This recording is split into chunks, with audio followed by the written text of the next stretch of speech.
मंच पर विराजमान सभी सम्माननीय महानुभाव और विशाल संख्या में पधारे हुए सभी योग प्रेमी भाइयों और बहनों, देश के भिन्न भिन्न कोने में भी इसी प्रकार से कार्यक्रम में उपस्थित सभी योग प्रेमियों को भी मैं आज लखनऊ की धरती से प्रणाम करता हूं।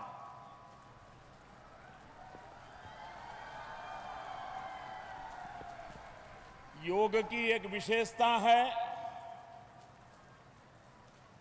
मन को स्थिर रखने की,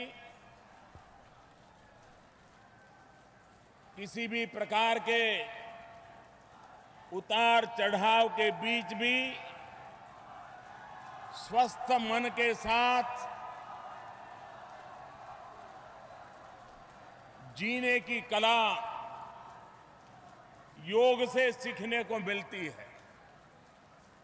लेकिन आज मैं लखनऊ के इस विशाल मैदान में हजारों लोगों को देख रहा हूं और ये लोग ये भी एक संदेश दे रहे हैं कि जीवन में योग का तो महत्व है ही है, लेकिन अगर बारिश आ जाए तो योग मेट का भी कैसे उपयोग हो सकता है, योग दरी का उपयोग कैसे हो सकता है, ये भी लखनऊ वालों ने दिखा दिया। लगातार बारिश के बीच भी आप सब यहां डटे हुए हैं। योग के महात्म्य को बल देने का आपका ये प्रयास अभिनंदनीय है। योग स्वयं भी व्यक्ति से समष्टि तक की यात्रा करनी शुरू की है। एक वक्त था जब योग हिमालय में गुफाओं में ऋषियों मुनियों मनीषियों का ही साधना का मार्ग हुआ करता था।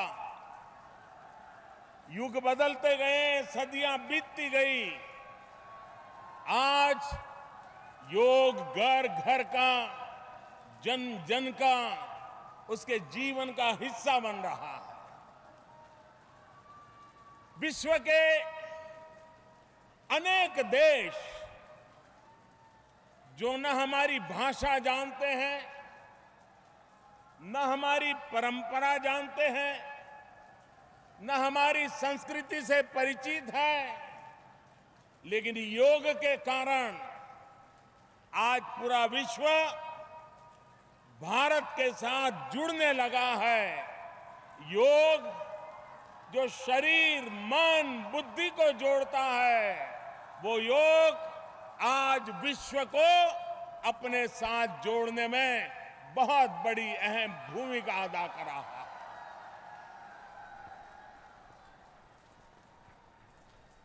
यूनाइटेड नेशंस ने सर्वाधिक वोटों से कम समय में जब योग को अंतर्राष्ट्रीय दिवस के रूप में स्वीकृति दी, तब से लेकर के आज दुनिया का शायद ही कोई देश होगा जहां पर योग के संबंध में कोई कार्यक्रम न होता हो, योग के प्रति आकर्षण न बढ़ा हो, जागरूकता न बढ़ी हो।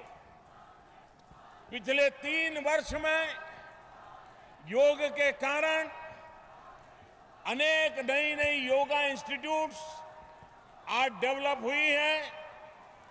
पिछले 3 वर्ष में बहुत बड़ी मात्रा में योगा के टीचरों की मांग बढ़ी है। योगा की ट्रेनिंग इंस्टीट्यूट्स में भी नौजवान योगा को एक प्रोफेशन के रूप में स्वीकार करते हुए अपने आप को तैयार कर रहे हैं। दुनिया के सब देशों में योगा के टीचर की मांग हो रही है। विश्व में एक नया जॉब मार्केट योगा के द्वारा तैयार हो रहा है और भारत के लोगों की प्राथमिकता सारी दुनिया में सबसे पहले रहती है।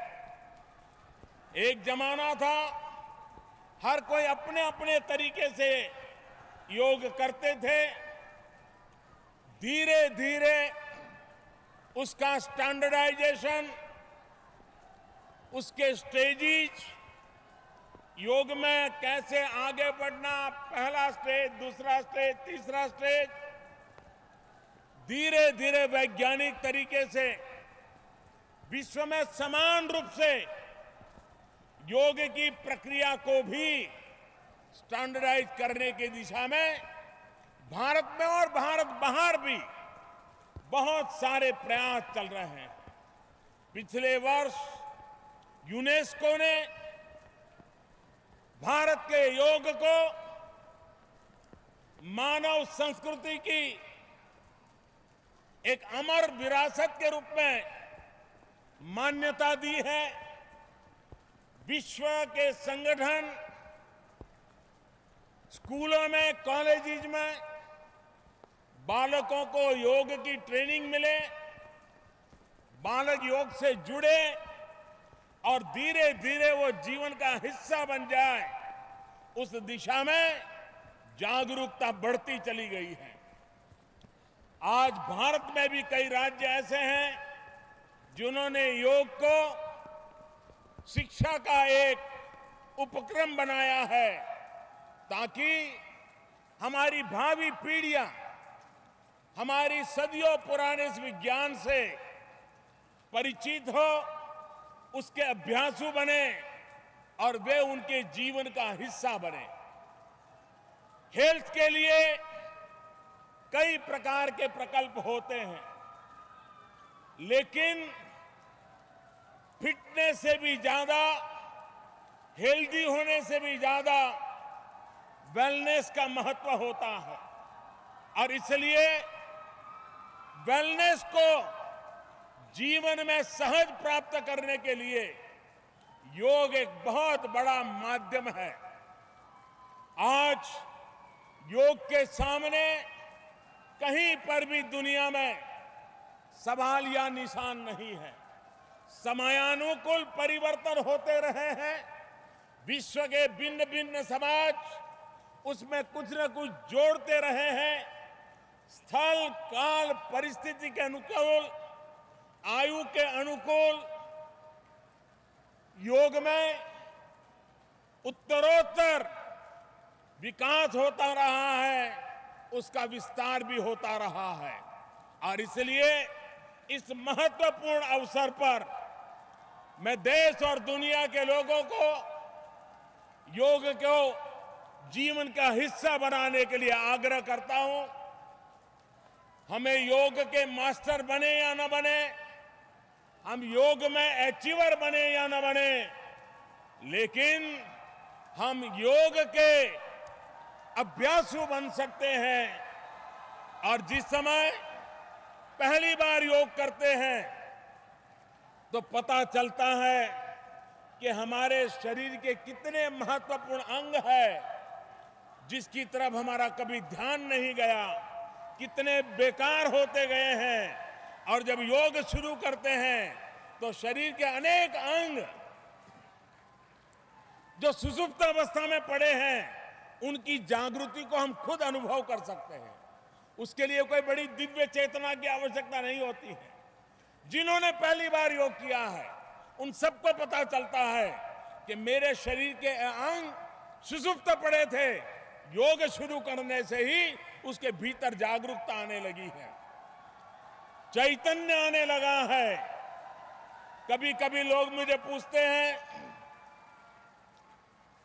योग का महात्म्य की बड़ी बड़ी चर्चा करते हैं, मैं बड़ी सरल भाषा में समझाता हूं।